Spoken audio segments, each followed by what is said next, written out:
ਇਹ Punjabi radio USA ਹੈ। ਫਿਰ ਦੋਸਤੋ, ਮੈਂ ਸੁਸ਼ੀਲ ਦੋਸਾਂਝ ਚੰਡੀਗੜ੍ਹ ਸਟੂਡੀਓ ਤੋਂ ਤੁਹਾਨੂੰ ਮੁਖਾਤਬ ਹਾਂ। ਅੱਜ ਦਾ ਆਪਣਾ ਹਫ਼ਤਾਵਾਰੀ ਪ੍ਰੋਗਰਾਮ ਸਾਂਝੀ ਸੱਥ ਲੈ ਕੇ। ਸਾਂਝੀ ਸੱਥ ਵਿੱਚ ਹਰ ਵਾਰ ਵਾਂਗ ਅਸੀਂ ਪਹਿਲੇ ਸੈਗਮੈਂਟ ਦੇ ਵਿੱਚ ਕਰੰਟ ਮਾਮਲਿਆਂ ਤੇ ਯਾਨੀ ਚਲੰਤ ਮਾਮਲਿਆਂ ਤੇ ਚਰਚਾ ਕਰਦੇ ਹਾਂ, ਤੇ ਫਿਰ ਦੂਜੇ ਸੈਗਮੈਂਟ 'ਚ ਇੱਕ ਸਾਹਿਤਕ ਮਹਿਫਲ ਹੁੰਦੀ ਹੈ। ਦੂਜੇ ਸੈਗਮੈਂਟ ਦੀ ਸਾਹਿਤਕ ਮਹਿਫਲ 'ਚ ਅੱਜ ਸਾਡੇ ਨਾਲ ਪੰਜਾਬੀ ਦੇ ਨੌਜਵਾਨ ਸ਼ਾਇਰ ਰਮਨ ਸੰਧੂ ਹੋਣਗੇ, ਜਿਹੜੇ ਸਾਡੇ ਸਟੂਡੀਓ 'ਚ ਆ ਗਏ ਨੇ। ਪਹਿਲੇ ਸੈਗਮੈਂਟ ਦੇ ਵਿੱਚ ਹਰ ਵਾਰ ਵਾਂਗ ਅਸੀਂ ਚਲੰਤ ਮਾਮਲੇ ਤੇ ਚਰਚਾ ਵਾਸਤੇ ਸਵਾਲਾਂ ਲਈ ਜਾਵਾਂਗੇ ਨਿਊਯਾਰਕ ਕਮਲ ਦੋਸਾਂਝ ਹੋਰਾਂ ਕੋਲ। ਚਲੋ ਫਿਰ ਪਹਿਲਾ ਸੈਗਮੈਂਟ ਸ਼ੁਰੂ ਕਰਦੇ ਹਾਂ ਤੇ ਚੱਲਦੇ ਹਾਂ ਕਮਲ ਦੋਸਾਂਝ ਹੋਰਾਂ ਕੋਲ। ਆਓ ਜੀ ਕਮਲ ਜੀ। ਸਾਂਝੀ ਸੱਥ ਦੇ ਸਾਰੇ ਹੀ ਸਰੋਤਿਆਂ ਨੂੰ ਮੇਰੇ ਵੱਲੋਂ ਪਿਆਰ ਭਰੀ ਸਤਿ ਸ਼੍ਰੀ ਅਕਾਲ, ਆਦਾਬ ਤੇ ਨਮਸਕਾਰ। ਚਲੋ ਆਓ ਹੁਣ ਆਪਾਂ ਸਵਾਲਾਂ ਦਾ ਸਿਲਸਿਲਾ ਸ਼ੁਰੂ ਕਰਦੇ ਹਾਂ।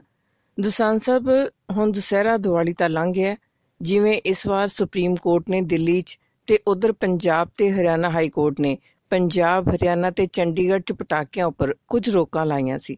ਕੀ ਇਹਦੇ ਨਾਲ ਕੁਝ ਪ੍ਰਦੂਸ਼ਣ ਘਟਿਆ? ਕੀ ਖਬਰਾਂ ਨੇ ਤੇ ਕੀ ਹੈ ਤੁਹਾਡੀ ਇਹਦੇ ਬਾਰੇ ਟਿੱਪਣੀ?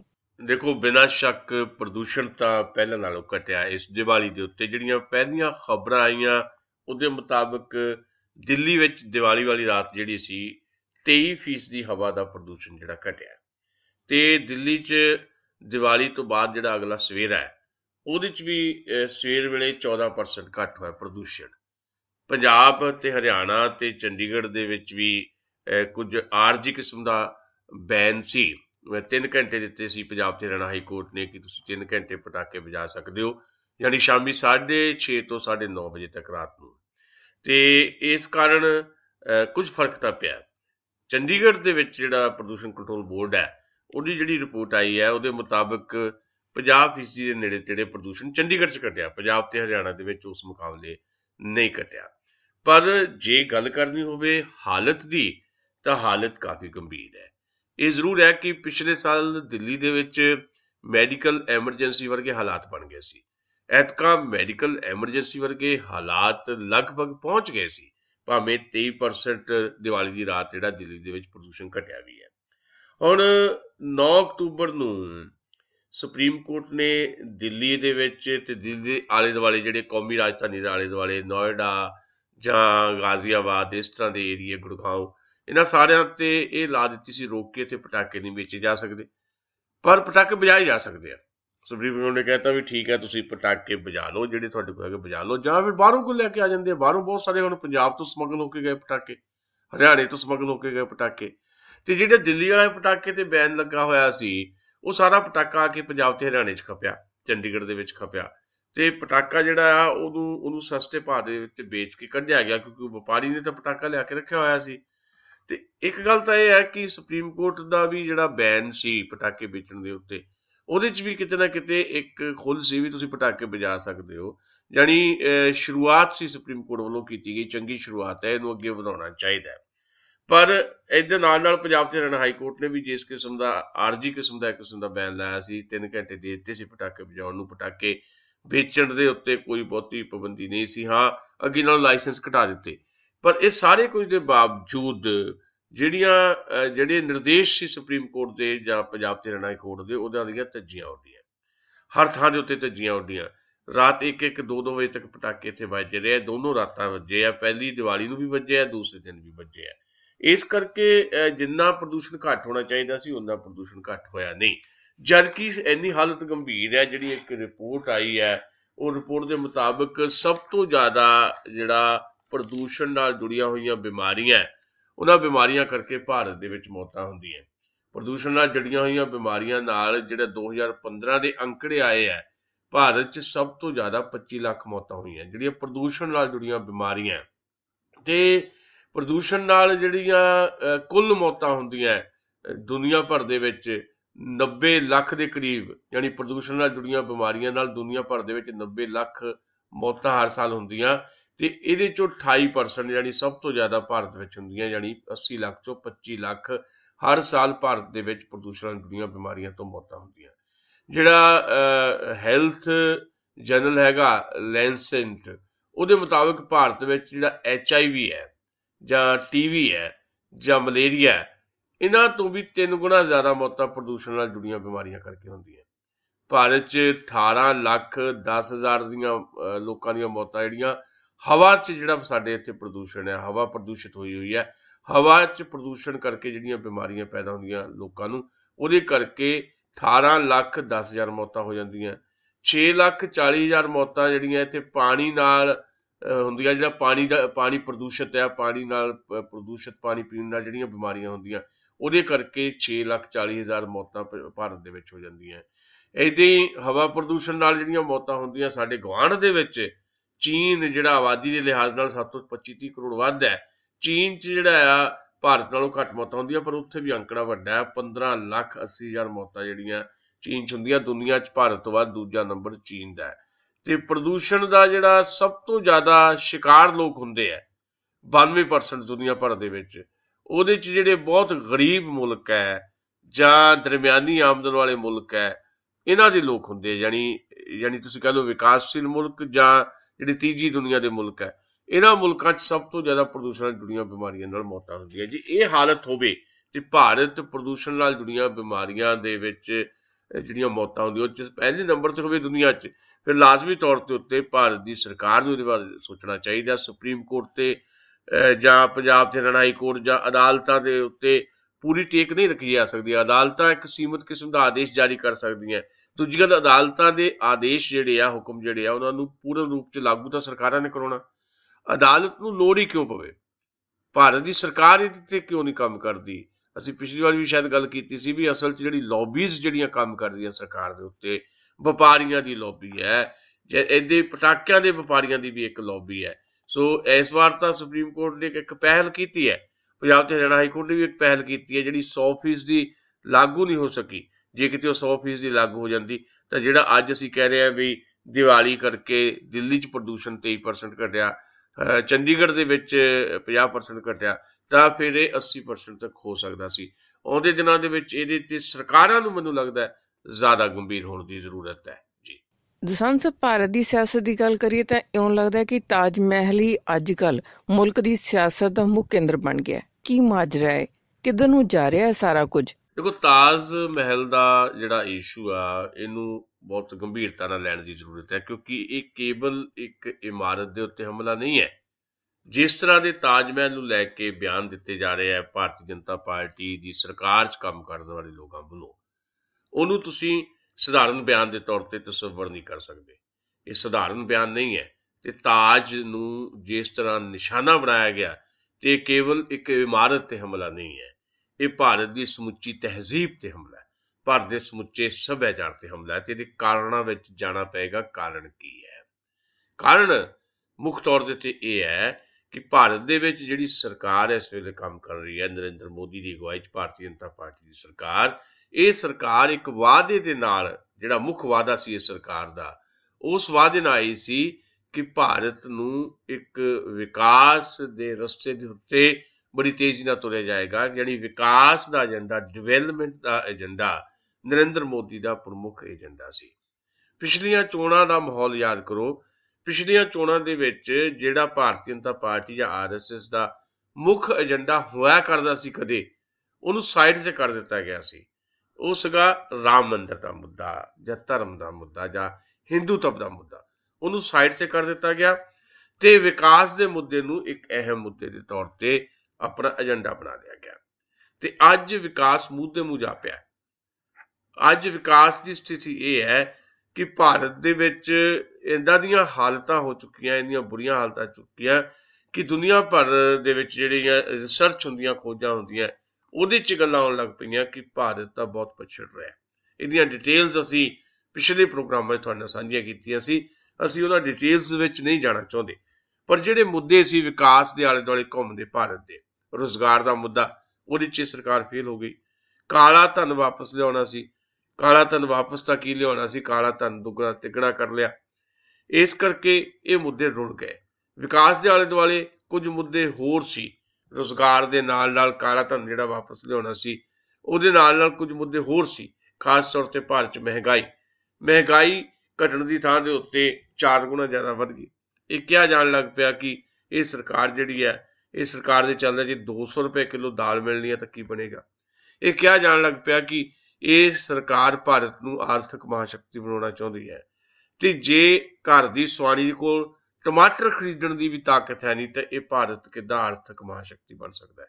ਇਹ ਹੋਇਆ ਨਰਿੰਦਰ ਮੋਦੀ ਸਰਕਾਰ ਦੇ ਦੌਰਾਨ।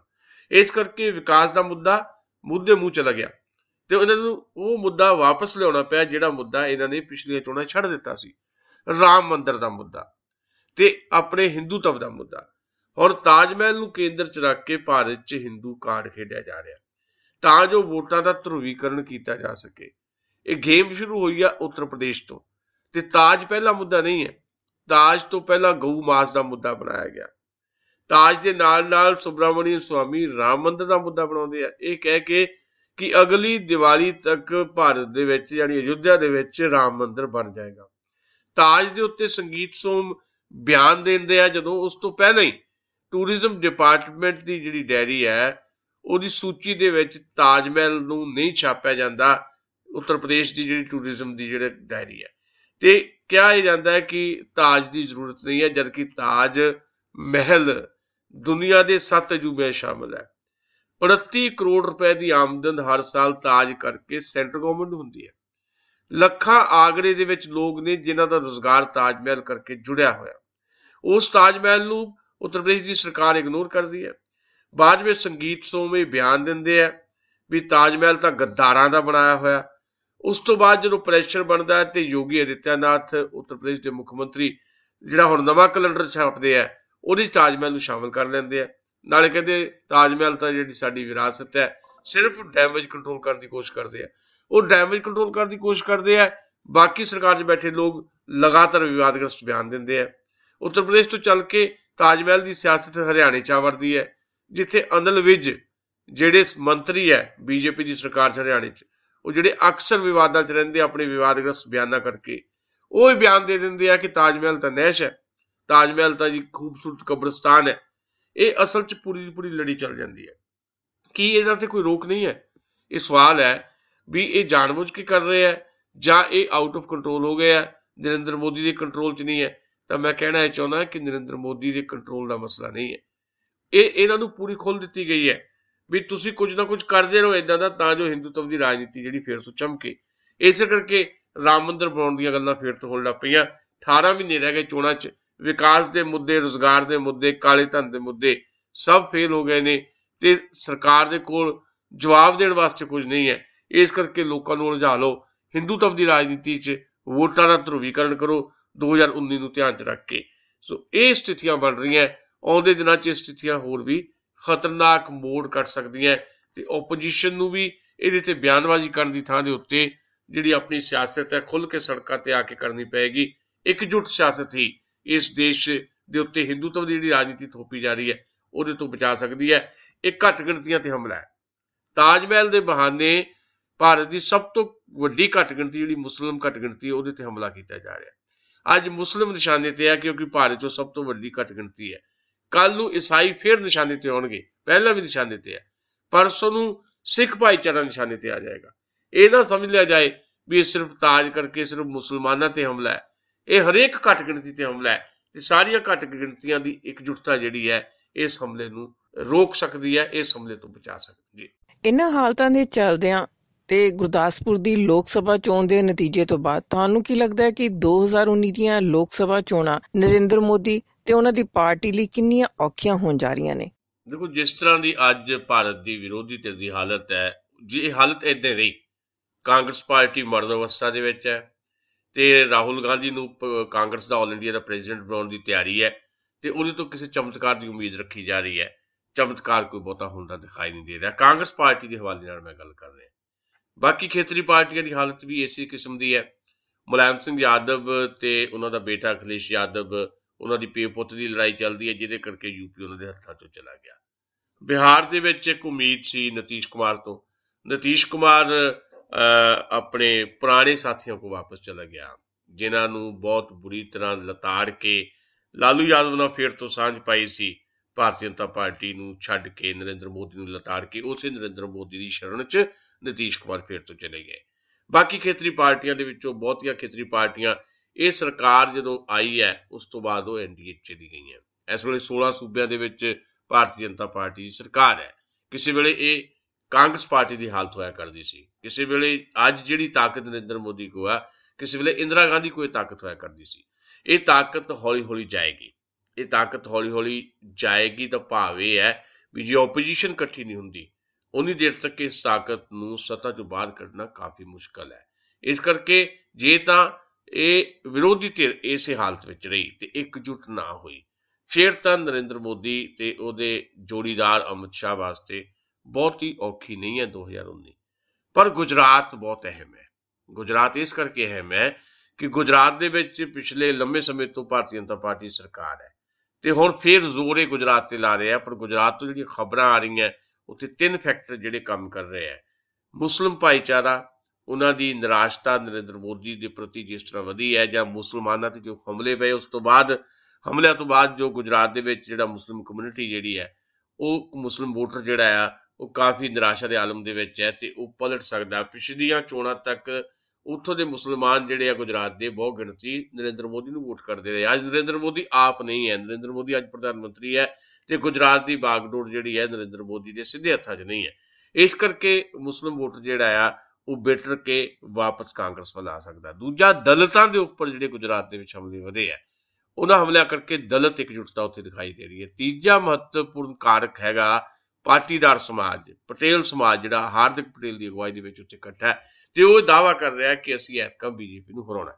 ਜੇ 3 ਫੈਕਟਰ ਕੰਮ ਕਰ ਜਾਂਦੇ ਆ ਤੇ ਰਾਹੁਲ ਗਾਂਧੀ ਦੀ ਮਿਹਨਤ ਥੋੜੀ ਬਹੁਤ ਜਿਹੜੀ ਦਿਖਾਈ ਦੇ ਰਹੀ ਹੈ ਉਹ ਰੰਗ ਲੈ ਆਉਂਦੀ ਹੈ ਤੇ ਇਹ ਵੋਟ ਮੁੜ ਕੇ ਜਾ ਕੇ ਕਾਂਗਰਸ ਕੋਲ ਚਲ ਜਾਂਦੀ ਹੈ, ਤਾਂ ਕਾਂਗਰਸ ਪਾਰਟੀ ਇੱਕ ਬਹੁਤ ਮੁਸ਼ਕਲ ਹਾਲਾਤ ਗੁਜਰਾਤ 'ਚ ਪੈਦਾ ਕਰ ਸਕਦੀ ਹੈ ਨਰਿੰਦਰ ਮੋਦੀ ਦੀ ਭਾਰਤੀ ਜਨਤਾ ਪਾਰਟੀ ਵਾਸਤੇ, ਜਿਹਦੇ ਕਰਕੇ ਗੁਜਰਾਤ ਦਾ ਨਤੀਜਾ ਜੇ ਭਾਰਤੀ ਜਨਤਾ ਪਾਰਟੀ ਦੇ ਉਲਟ ਆ ਜਾਂਦਾ, ਜਿਹਦੀ ਸੰਭਾਵਨਾ ਹਾਲੇ ਘੱਟ ਹੈ, ਫਿਰ ਲਾਜ਼ਮੀ ਤੌਰ ਦੇ ਉੱਤੇ ਉਹਦਾ ਇੱਕ ਇੰਪੈਕਟ ਜਿਹੜਾ ਆ ਉਹ ਭਾਰਤ ਦੀ 2019 ਦੀ ਜਨਰਲ ਇਲੈਕਸ਼ਨ ਤੇ ਪਏਗਾ।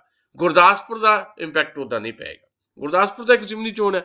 ਜ਼ਿਮਨੀ ਚੋਣ ਬਾਰੇ ਸਿੱਧੀ ਜਿਹੀ ਗੱਲ ਹੈ, 2-3 ਗੱਲਾਂ ਜਿਹੜੀਆਂ ਬੜੀਆਂ ਸਪਸ਼ਟ ਹੈ।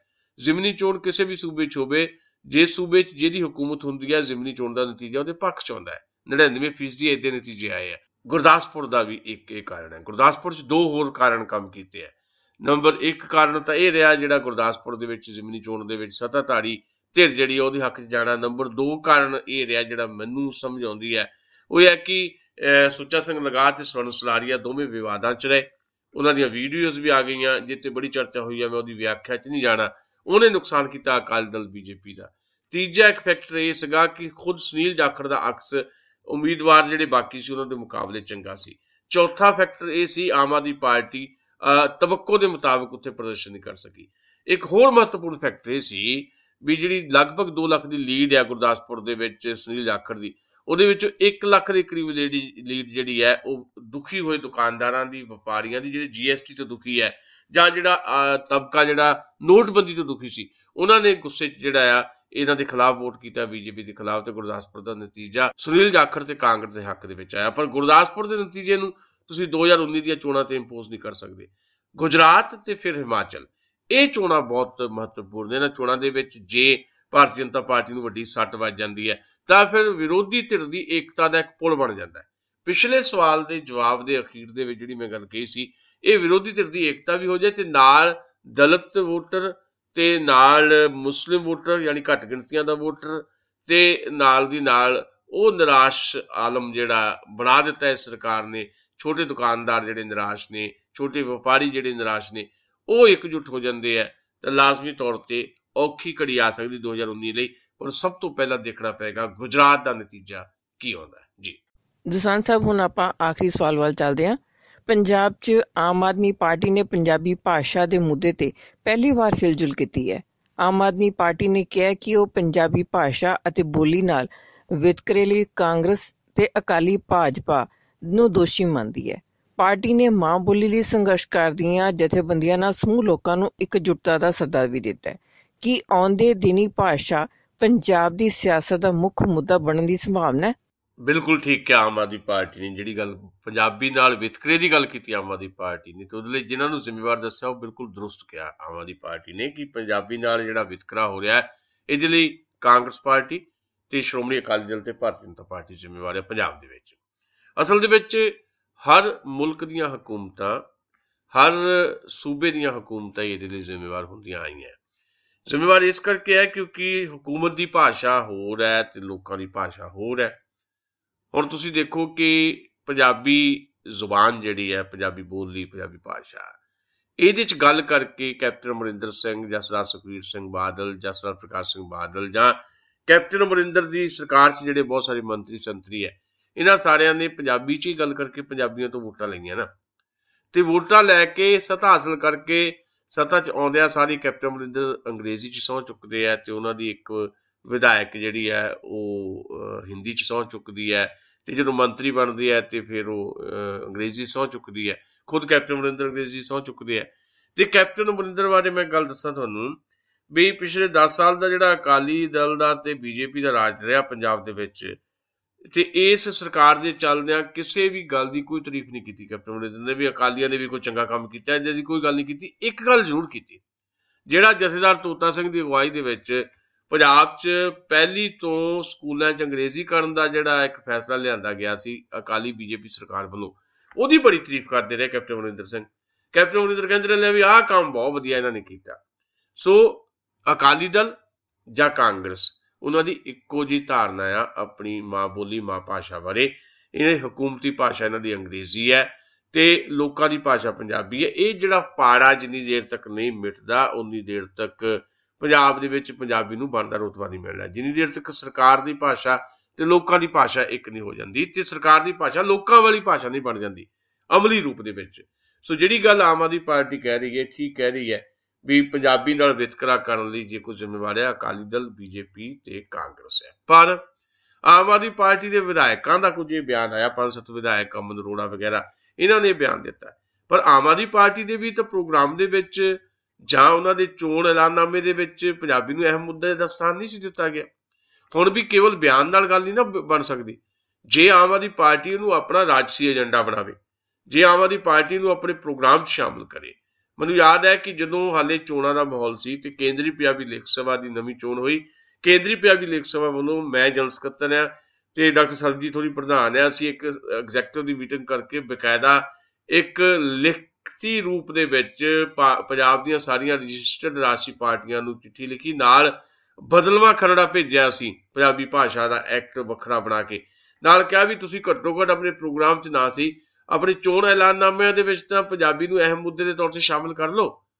ਬਦਕਿਸਮਤੀ ਹੈ ਕਿ ਕਮਿਊਨਿਸਟ ਪਾਰਟੀਆਂ ਤੋਂ ਬਿਨਾਂ ਕਿਸੇ ਨੇ ਜਵਾਬ ਤੱਕ ਜਾਂ ਹੁੰਗਾਰਾ ਤੱਕ ਭਰਨ ਦੀ ਜਿਹੜੀ ਹੈ ਜ਼ਰੂਰਤ ਨਹੀਂ ਸਮਝੀ।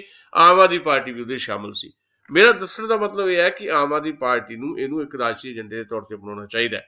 ਤੁਸੀਂ ਪੁੱਛਿਆ ਵੀ ਰਾਜਸੀ ਮੁੱਦਾ ਬਣ ਸਕਦਾ, ਵੀ ਬਣ ਸਕਦਾ ਜੇ ਆਮ ਆਦਮੀ ਪਾਰਟੀ ਚਾਹਵੇ ਤਾਂ। ਇਸ ਵੇਲੇ ਮੁੱਖ ਵਿਰੋਧੀ ਧਿਰ ਆਮ ਆਦਮੀ ਪਾਰਟੀ ਹੈ ਪੰਜਾਬ ਦੇ ਵਿੱਚ, ਤੇ ਕਮਿਊਨਿਸਟ ਪਾਰਟੀਆਂ ਪਹਿਲਾਂ ਆਪਣੇ ਪ੍ਰੋਗਰਾਮ ਦੇ ਵਿੱਚ ਪੰਜਾਬੀ ਨੂੰ ਅਹਿਮ ਮੁੱਦੇ ਦੇ ਤੌਰ ਤੇ ਸ਼ਾਮਲ ਕਰ ਚੁੱਕੀਆਂ। ਬਹੁਜਨ ਸਮਾਜ ਪਾਰਟੀ ਨੂੰ ਨਾਲ ਲਾਵੇ ਤੇ ਇੱਕ ਰਾਜਸੀ ਏਜੰਡੇ ਦੇ ਤੌਰ ਤੇ ਪੰਜਾਬੀ ਨੂੰ ਰੱਖੇ। ਲੇਖਕ ਜਿਹੜੇ ਪਹਿਲੇ ਲੜਾਈ ਲੜ ਰਹੇ ਆ, ਵੱਖ-ਵੱਖ ਜਥੇਬੰਦੀਆਂ ਪਹਿਲੇ ਲੜਾਈ ਲੜ ਰਹੀਆਂ, ਤੇ ਲੜਾਈ ਦੀ ਦਿਸ਼ਾ ਵੀ ਸਹੀ ਹੋਵੇ। ਹੁਣ ਅੱਜ ਪੰਜਾਬੀ ਦੇ ਬੋਰਡ ਜਿਹੜੇ ਨਹੀਂ ਦਿਖਾਈ ਦੇ ਰਹੇ ਪੰਜਾਬ ਦੇ ਵਿੱਚ, ਜਿਹੜੇ ਸੜਕਾਂ ਦੇ ਉੱਤੇ ਬੋਰਡ ਲੱਗੇ ਹੋਏ ਆ, ਪਹਿਲੇ ਨੰਬਰ ਤੇ ਅੰਗਰੇਜ਼ੀ ਹੈ, ਦੂਜੇ ਤੇ ਹਿੰਦੀ ਹੈ, ਤੀਜੇ ਤੇ ਪੰਜਾਬੀ ਹੈ, ਤੇ ਕੁਝ ਲੋਕ ਜਿਹੜੇ ਗੁੱਸੇ ਦੇ ਵਿੱਚ ਉਹ ਬੋਰਡ ਜਿਹੜੇ ਆ ਮਿਟਾ ਵੀ ਰਹੇ ਆ, ਹਿੰਦੀ ਤੇ ਅੰਗਰੇਜ਼ੀ ਨੂੰ ਮਿਟਾ ਰਹੇ ਆ। ਤੇ ਇਹ ਗੁੱਸਾ ਜਾਇਜ਼ ਹੈ, ਪਰ ਇਹ ਗੁੱਸਾ ਜਾਇਜ਼ ਹੋਣ ਦੇ ਨਾਲ ਨਾਲ ਕਿਸੇ ਨਾ ਕਿਸੇ ਖਤਰਨਾਕ ਹੱਦ ਤੱਕ ਵੀ ਜਾ ਸਕਦਾ ਹੈ, ਕਿਉਂਕਿ ਇਸ ਗੁੱਸਾ ਜਿਹੜਾ ਆ, ਇਸ ਗੁੱਸੇ ਦੇ ਵਿੱਚ ਕੁਝ ਗਲਤ ਅਨਸਰ ਜਿਹੜੇ ਸਰਕਾਰ ਵੱਲੋਂ ਵਾੜੇ ਜਾ ਸਕਦੇ ਆ। ਹਰ ਮਾਮਲੇ 'ਚ ਏਦਾਂ ਹੁੰਦਾ ਰਿਹਾ। ਕਿਸੇ ਵੀ ਜਿਹੜੀ ਲੋਕਪੱਖੀ ਐਜੀਟੇਸ਼ਨ ਦਾ ਅੰਤ ਇਸ ਕਰਕੇ ਹੋ ਜਾਂਦਾ ਹੈ ਕਿ ਉਹਦੇ 'ਚ ਗਲਤ ਅਨਸਰ ਜਿਹੜੇ ਆ ਸਰਕਾਰੀ ਏਜੰਸੀਆਂ ਵੱਲੋਂ ਵਾੜੇ ਜਾਂਦੇ ਆ। ਸੋ ਲੜਾਈ ਦਾ ਜਿਹੜਾ ਧਿਆਨ ਭਟਕਾਉਣ ਵਾਸਤੇ ਵੀ ਏਦਾਂ ਦੀਆਂ ਘਟਨਾਵਾਂ ਹੋ ਸਕਦੀਆਂ। ਲੜਾਈ ਦੀ ਸੇਧ ਸਹੀ ਚਾਹੀਦੀ ਹੈ। ਸੇਧ ਇਹ ਚਾਹੀਦੀ ਹੈ ਕਿ ਸਰਕਾਰ ਦੇ ਉੱਤੇ ਬੋਰਡ ਜਿਹੜੇ ਆ ਉਹ ਉਠਾਉਣ ਦੀ ਥਾਂ ਦੇ ਉੱਤੇ ਸਰਕਾਰ ਤੇ ਜ਼ੋਰ ਪਾਇਆ ਜਾਏ ਕਿ ਤੁਸੀਂ ਆਪਦੀ ਭਾਈ ਭਾਸ਼ਾ ਦੀ ਨੀਤੀ ਤਾਂ ਬਣਾਓ। ਤੁਸੀਂ ਪੰਜਾਬੀ ਨੂੰ ਬਰਾਬਰ ਦਾ ਰੁਤਬਾ ਤਾਂ ਹੀ ਦਿਵਾ ਸਕੋਗੇ ਜੇ ਤੁਹਾਡੀ ਕੋਈ ਲੈਂਗੁਏਜ ਪਾਲਿਸੀ ਹੋਵੇ। ਭਾਸ਼ਾ ਨੀਤੀ ਤੇ ਸੱਭਿਆਚਾਰਕ ਨੀਤੀ ਤਾਂ ਕੋਈ ਹੈ ਹੀ ਨਹੀਂ। ਸੋ ਇਹ ਲੜਾਈ ਰਾਜਸੀ ਤੌਰ ਤੇ ਲੜੀ ਜਾ ਸਕਦੀ ਹੈ ਤੇ ਆਮ ਆਦਮੀ ਪਾਰਟੀ ਦੀ ਅਗਵਾਈ ਕਰੇ। ਅਸੀਂ ਖੁਦ ਚਾਹੁੰਦੇ ਹਾਂ, ਲੇਖਕ ਚਾਹੁੰਦੇ ਆ, ਲੇਖਕ ਜਥੇਬੰਦੀਆਂ ਚਾਹੁੰਦੀਆਂ ਕਿ ਅਸੀਂ ਸੁਖਪਾਲ ਖਹਿਰਾ ਹੋਰਾਂ ਨੂੰ ਆਪਣੀ ਇੱਕ ਮੀਟਿੰਗ 'ਚ ਬੁਲਾਇਆ। ਸੁਖਪਾਲ ਖਹਿਰਾ ਹੋਰੀ ਸਾਡੇ ਪੰਜਾਬ ਦੇ ਵਿੱਚ ਵਿਰੋਧੀ ਧਿਰ ਦੇ ਆਗੂ ਆ, ਤੇ ਅਸੀਂ ਇਹ ਗੱਲ ਕਹੀ ਵੀ ਇਹ ਗੱਲਾਂ ਜਾ ਕੇ ਉਹ ਵਿਧਾਨ ਸਭਾ ਦੇ ਵਿੱਚ ਰੱਖਣ, ਇੱਕ ਵਿਰੋਧੀ ਧਿਰ ਦੇ ਆਗੂ ਦੇ ਵਜੋਂ ਰੱਖਣ ਵੀ ਪੰਜਾਬੀ ਜਿਹੜੀ ਆ ਉਹਦੀ ਜ਼ਰੂਰਤ ਕਿਉਂ ਆ ਸਾਨੂੰ, ਤੇ ਇਹ ਗੱਲਾਂ ਉੱਥੇ ਰੱਖਣ ਤੇ ਪੰਜਾਬੀ ਦਾ ਵਿਤਕਰਾ ਜਿਹੜਾ ਮਿਟਾਉਣ ਦੀ ਕੋਸ਼ਿਸ਼ ਕੀਤੀ ਜਾਏ। ਤੇ ਸੜਕਾਂ ਦੇ ਉੱਤੇ ਆਮ ਆਦਮੀ ਪਾਰਟੀ ਇੱਕ ਜਥੇਬੰਦਕ ਤੌਰ ਤੇ ਘੋਲ ਲੜੇ ਤੇ ਲੇਖਕਾਂ ਨੂੰ ਨਾਲ ਲੈ ਕੇ ਲੜੇ। ਇਹ ਲੜਾਈ ਲੇਖਕਾਂ ਦੀ ਨਹੀਂ ਹੈ, ਇਹ ਗੱਲ ਸਮਝਣ ਵਾਲੀ ਹੈ। ਲੇਖਕ ਤਾਂ ਲੜ ਰਹੇ ਆ, ਪਰ ਇਹ ਕੇਵਲ ਲੇਖਕਾਂ ਦੀ ਲੜਾਈ ਨਹੀਂ ਹੈ, ਇਹ ਪੰਜਾਬ ਦੇ ਆਮ ਬੰਦੇ ਦੀ ਲੜਾਈ ਹੈ। ਜੇ ਪੰਜਾਬੀ ਬਚੇਗੀ ਤਾਂ ਪੰਜਾਬ ਦਾ ਆਮ ਬੰਦਾ ਬਚੇਗਾ, ਪੰਜਾਬੀ ਬਚੇਗਾ। ਇਸ ਕਰਕੇ ਇਸ ਲੜਾਈ ਨੂੰ ਜਨਤਕ ਲੜਾਈ ਤਬਦੀਲ ਕਰਨ ਵਾਸਤੇ ਰਾਜਸੀ ਏਜੰਡੇ 'ਚ ਸ਼ਾਮਲ ਕਰਨਾ ਬਹੁਤ ਜ਼ਿਆਦਾ ਜ਼ਰੂਰੀ ਹੈ। ਤੇ ਆਮ ਆਦਮੀ ਪਾਰਟੀ ਜੇ ਕਰਦੀ ਹੈ ਤੇ ਲਾਜ਼ਮੀ ਤੌਰ ਤੇ ਉਹ ਇੱਕ ਸਹੀ ਸੇਧ ਹੋਏਗੀ, ਪਰ ਸਿਰਫ ਬਿਆਨਬਾਜ਼ੀ ਨਾਲ ਇਹ ਮਸਲੇ ਹੱਲ ਨਹੀਂ ਹੋ ਸਕਦੇ। ਪਿਆਰੇ ਸਰੋਤਿਓ, ਇਹ ਸੀ ਸਾਡਾ ਸਾਂਝੀ ਸੱਥ ਦਾ ਪਹਿਲਾ ਸੈਗਮੈਂਟ। ਛੋਟੇ ਜਿਹੇ ਕਮਰਸ਼ੀਅਲ ਬ੍ਰੇਕ ਤੋਂ ਬਾਅਦ ਆਪਾਂ ਦੂਜੇ ਸੈਗਮੈਂਟ ਦੇ ਵਿੱਚ ਮਿਲਾਂਗੇ ਰਮਨ ਸੰਧੂ ਹੋਰਾਂ ਨੂੰ, ਜਿਹੜੇ ਕਿ ਪੰਜਾਬੀ ਦੇ ਬਹੁਤ ਹੀ ਪਿਆਰੇ ਗਜ਼ਲਕਾਰ ਨੇ, ਨੌਜਵਾਨ ਗਜ਼ਲਕਾਰ ਨੇ, ਤੇ ਉਹਨਾਂ ਦੀਆਂ ਗਜ਼ਲਾਂ ਸੁਣਾਂਗੇ ਦੂਸਰੇ ਸੈਗਮੈਂਟ ਦੇ ਵਿੱਚ। ਉਡੀਕ ਕਰੋ, ਕਮਰਸ਼ੀਅਲ ਬ੍ਰੇਕ ਤੋਂ ਬਾਅਦ ਫਿਰ ਮਿਲਦੇ ਹਾਂ। ਇਹ ਪੰਜਾਬੀ ਰੇਡੀਓ USA ਹੈ। ਪਿਆਰੇ ਦੋਸਤੋ, ਅਸੀਂ ਸਾਂਝੀ ਸੱਥ ਦੇ ਦੂਜੇ ਸੈਗਮੈਂਟ ਦੇ ਵਿੱਚ ਤੁਹਾਨੂੰ ਮਿਲ ਰਹੇ ਹਾਂ। ਸਾਡੇ ਨਾਲ ਨੇ ਅੱਜ ਦੇ ਸ਼ਾਇਰ ਰਮਨ ਸੰਧੂ। ਜਿਵੇਂ ਅਸੀਂ ਪਹਿਲੇ ਸੈਗਮੈਂਟ 'ਚ ਤੁਹਾਨੂੰ ਦੱਸਿਆ ਸੀ ਕਿ ਅੱਜ ਦੇ ਦੂਸਰੇ ਸੈਗਮੈਂਟ ਦੇ ਵਿੱਚ ਪੰਜਾਬੀ ਦੇ ਬਹੁਤ ਹੀ ਪਿਆਰੇ ਗਜ਼ਲਕਾਰ, ਬਹੁਤ ਹੀ ਅੱਛੀ ਗਜ਼ਲ ਕਹਿੰਦੇ ਨੇ ਤੇ ਨਾਲ ਨਾਲ ਪੱਤਰਕਾਰ ਵੀ ਨੇ, ਤੇ ਉਹ ਰਮਨ ਸੰਧੂ ਹੋਰੀ ਸਾਡੇ ਸਟੂਡੀਓ 'ਚ ਆ ਚੁੱਕੇ ਨੇ ਤੇ ਅੱਜ ਅਸੀਂ ਇਹਨਾਂ ਨੂੰ ਸੁਣਾਂਗੇ। ਰਮਨ ਸੰਧੂ ਹੋਰਾਂ ਦੀ ਹੁਣੇ ਇੱਕ ਕਾਵਿ ਪੁਸਤਕ ਆਈ ਹੈ, ਸੁਪਨਿਆਂ ਸੰਗ ਸੰਵਾਦ। ਇਸ ਤੋਂ ਪਹਿਲਾਂ ਵੀ ਇੱਕ ਗਜ਼ਲ ਸੰਗ੍ਰਹਿ ਇਹਨਾਂ ਦਾ, ਤਾਂ ਸੁਪਨੇ ਕੀ ਸੋਚਣਗੇ। ਸੋ 2 ਗਜ਼ਲ ਸੰਗ੍ਰਹਿ ਨੇ ਇਹਨਾਂ ਦੇ, ਤੇ ਬਹੁਤ ਸਾਰੀਆਂ ਅਖਬਾਰਾਂ ਰਸਾਲਿਆਂ 'ਚ ਅਕਸਰ ਇਹਨਾਂ ਦੀਆਂ ਗਜ਼ਲਾਂ ਛਪਦੀਆਂ ਨੇ। ਤੇ ਹੁਣ ਇਹ ਹੌਲੀ ਹੌਲੀ ਆਪਣੀ ਗਜ਼ਲ ਨੂੰ ਖੁਦ ਗਾਉਣ ਵੱਲ ਵੀ ਵੱਧ ਰਹੇ ਨੇ। ਇਹਨਾਂ ਦਿਨਾਂ 'ਚ BS ਅਨਮੋਲ ਹੋਰਾਂ ਦੇ ਸੰਗੀਤ ਦੇ ਵਿੱਚ ਇੱਕ ਗਜ਼ਲ ਜਿਹੜੀ ਇਹਨਾਂ ਦੀ ਰਿਕਾਰਡ ਹੋ ਕੇ YouTube ਤੇ ਰਿਲੀਜ਼ ਹੋ ਚੁੱਕੀ ਹੈ, ਤੇਰੀ ਉਡੀਕ, ਜਿਹੜੀ ਅਸੀਂ ਅੱਜ ਦੀ ਇਸ ਕਾਵਿ ਮਹਿਫਲ ਦੇ ਵਿੱਚ ਅਖੀਰ ਵਿੱਚ ਸੁਣਾਂਗੇ। ਪਰ ਹੁਣ ਪਹਿਲਾਂ ਆਪਾਂ ਸੁਣਦੇ ਹਾਂ ਰਮਨ ਸੰਧੂ ਹੋਰਾਂ ਨੂੰ, ਉਹਨਾਂ ਦੇ ਕੋਲੋਂ ਉਹਨਾਂ ਦੀਆਂ ਗਜ਼ਲਾਂ ਦੇ ਕੁਝ ਸ਼ੇਰ। ਰਮਨ ਸੰਧੂ, ਬਹੁਤ ਬਹੁਤ ਸਵਾਗਤ ਹੈ ਜੀ। ਰਮਨ ਸੰਧੂ ਜੀ, ਤੁਹਾਡਾ Punjabi radio USA। Punjabi radio USA ਨੂੰ ਔਰ ਸਰੋਤਿਆਂ ਨੂੰ ਸਾਰਿਆਂ ਨੂੰ ਮੇਰੇ ਵੱਲੋਂ ਬਹੁਤ ਬਹੁਤ ਪਿਆਰ ਭਰੀ ਸਤਿ ਸ੍ਰੀ ਅਕਾਲ। ਆਵਾਮ ਸੁਸ਼ੀਲ ਸਾਂਝੀ, ਤੁਹਾਨੂੰ ਵੀ ਬਹੁਤ ਬਹੁਤ ਪਿਆਰ ਭਰੀ ਸਤਿ ਸ੍ਰੀ ਅਕਾਲ ਜੀ। ਗਜ਼ਲ ਦਾ ਮਤਲਬ ਇਸ ਤਰ੍ਹਾਂ ਹੈ ਕਿ ਹਕੀਕਤ ਨਾ ਬਿਆਨ ਕਰ ਦੇ, ਜ਼ਰਾ ਸਮਝਾ ਦਿਓ ਉਸਨੂੰ। ਹਕੀਕਤ ਨਾ ਬਿਆਨ ਕਰ ਦੇ, ਜ਼ਰਾ ਸਮਝਾ ਦਿਓ ਉਸਨੂੰ। ਗਵਾਹ ਤੋੜੋ ਖਰੀਦੋ, ਨਹੀਂ ਤਾਂ ਫਿਰ ਮਰਵਾ ਦਿਓ ਉਸਨੂੰ। ਹਕੀਕਤ ਨਾ ਬਿਆਨ ਕਰਦੇ, ਜ਼ਰਾ ਸਮਝਾ ਦਿਓ ਉਸਨੂੰ। ਗਵਾਹ ਤੋੜੋ ਖਰੀਦੋ, ਨਹੀਂ ਤਾਂ ਫਿਰ ਮਰਵਾ ਦਿਓ ਉਸਨੂੰ।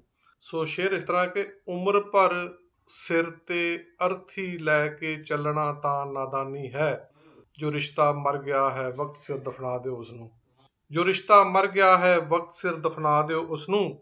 ਸੋ ਸ਼ੇਰ ਦੇਖਣਾ ਕਿ ਜਦੋਂ ਵੀ ਜ਼ਿੰਦਗੀ ਇੱਕ ਡੁਸਕ ਦੇ ਬੱਚੇ ਜਿਹੀ ਜਾਪੇ, ਜਦੋਂ ਵੀ ਜ਼ਿੰਦਗੀ ਇੱਕ ਡੁਸਕ ਦੇ ਬੱਚੇ ਜਿਹੀ ਜਾਪੇ, ਖਿਡੌਣਾ ਖਾਬ ਦਾ ਦਿਖਲਾ ਦਿਓ ਪਰਚਾ ਦਿਓ ਉਸਨੂੰ। ਖਿਡੌਣਾ ਖਾਬ ਦਾ ਦਿਖਲਾ ਦਿਓ ਪਰਚਾ ਦਿਓ ਉਸਨੂੰ।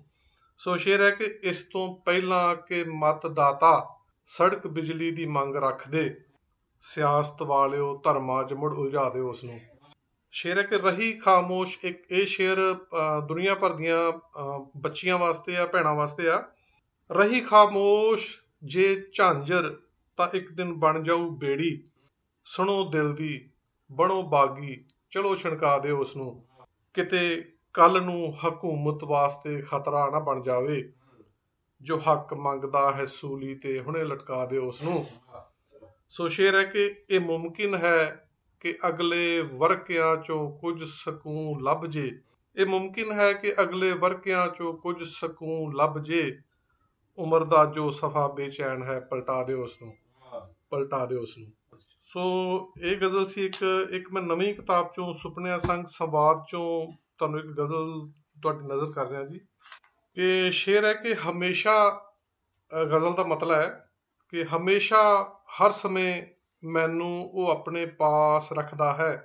ਕਿ ਅੱਜ ਕੱਲ ਦਰਦ ਮੇਰੇ ਨਾਲ ਰਿਸ਼ਤਾ ਖਾਸ ਰੱਖਦਾ ਹੈ। ਮੇਰੇ ਹਿੱਸੇ ਦਾ ਬੰਜਰ ਕਿਉਂ ਉਹਦੇ ਤੋਂ ਆਸ ਰੱਖਦਾ ਹੈ। ਜਦੋਂ ਕਿ ਖੁਦ ਦਿਆਂ ਬੁੱਲਾਂ ਤੇ ਸਾਵਣ ਪਿਆਸ ਰੱਖਦਾ ਹੈ। ਸੋ ਇੱਕ ਅਜੋਕੇ ਦੌਰ 'ਚ ਜੋ ਕਿਸਾਨੀ ਦੀ ਹਾਲਤ ਹੈ ਉਹਦੇ ਨਾਲ ਇੱਕ ਰਿਲੇਟਡ ਸ਼ੇਰ ਹੈ ਕਿ ਮਹਿਜ਼ ਪਰਦੇ ਤੇ ਉਸ ਦੀ ਡੱਬ ਵਿੱਚ ਹਥਿਆਰ ਦਿਸਦੇ ਨੇ, ਅਸਲ ਵਿੱਚ ਅੰਨਦਾਤਾ ਜੇਬ ਵਿੱਚ ਸਲਫਾਸ ਰੱਖਦਾ ਹੈ।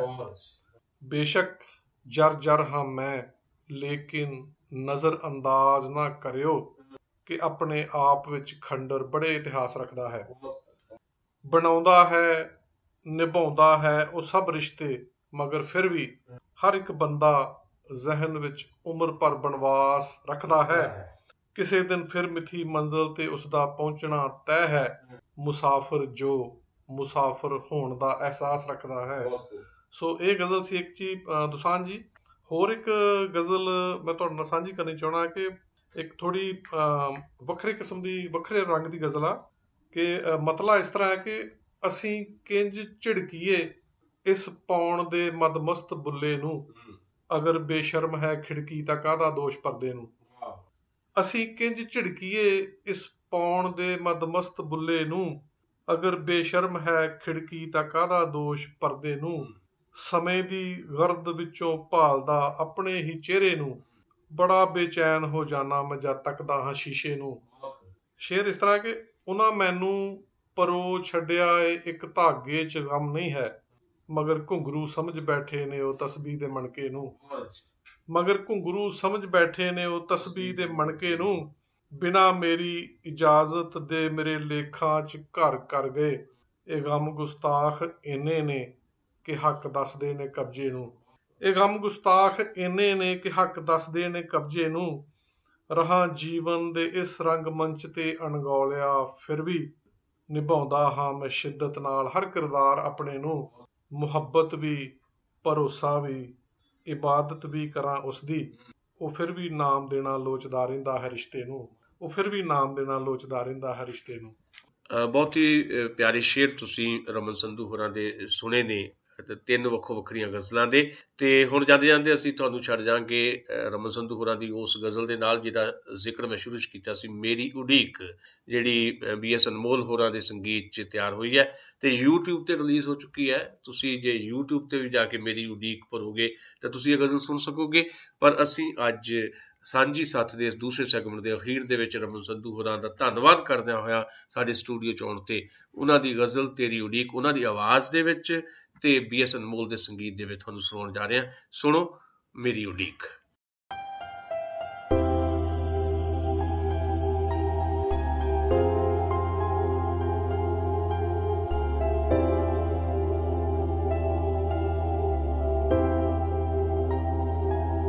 ਮੁੜ ਕੇ ਆਉਣ ਦਾ ਰਾਹ ਤੇ ਵਾਦਾ ਧਰ ਗਿਆ ਕੋਈ, ਮੇਰੀ ਉਡੀਕ ਨੂੰ ਸਦੀਆਂ ਤੋਂ ਲੰਮੀ ਕਰ ਗਿਆ ਕੋਈ।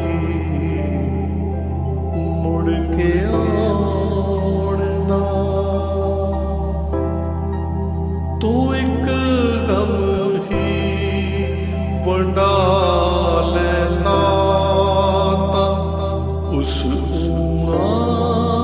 ਹੀ ਰਹਿਣਾ ਸੀ। ਤੂੰ ਇੱਕ ਗਮ ਹੀ ਵੰਡਾ ਲੈਂਦਾ ਤਾਂ ਉਸ ਹੀ ਰਹਿਣਾ ਸੀ। ਉਹ ਹੁਣ ਛਲਕੂਗਾ ਨੈਣਾ ਚੋਂ ਕਿ ਇੰਨਾ ਭਰ ਗਿਆ ਕੋਈ, ਮੇਰੀ ਉਡੀਕ ਨੂੰ। ਫਕਤ ਉਲਫਤ ਲਈ ਸੁਪਨੇ ਹੁਨਰ ਸਾਂਝਾਂ ਤੇ ਸਭ ਰਿਸ਼ਤੇ। ਫਕਤ ਉਲਫਤ ਲਈ ਸੁਪਨੇ ਹੁਨਰ ਸਾਂਝਾਂ ਤੇ ਸਭ ਰਿਸ਼ਤੇ। ਲਗਾ ਕੇ ਦਾਤੇ ਇੱਕ ਇੱਕ ਸ਼ੈ ਪਲਾਂ ਵਿੱਚ ਹਰ ਗਿਆ ਕੋਈ, ਮੇਰੀ ਉਡੀਕ ਨੂੰ। ਮੇਰੇ ਸੀਨੇ 'ਚ ਹੀ ਦਮ ਤੋੜ ਗਏ ਅਲਫਾਜ਼ ਸਭ ਮੇਰੇ। ਮੇਰੇ ਸੀਨੇ 'ਚ ਹੀ ਦਮ ਤੋੜ ਗਏ ਅਲਫਾਜ਼ ਸਭ ਮੇਰੇ ਖਿਆਲ ਨੂੰ ਜਨਮਾਂ ਦੀ ਚੁੱਪ ਜੋ ਵਰ ਗਿਆ ਕੋਈ ਮੇਰੀ ਉਡੀਕ ਨੂੰ ਹੰਡਾਉਣੇ ਪੈਣ ਜਦ ਉਮਰਾਂ ਦੇ ਇਕਲਾਪੇ ਤਾਂ ਇੰਜ ਹੁੰਦਾ ਹੰਡਾਉਣੇ ਪੈਣ ਜਦ ਉਮਰਾਂ ਦੇ ਇਕਲਾਪੇ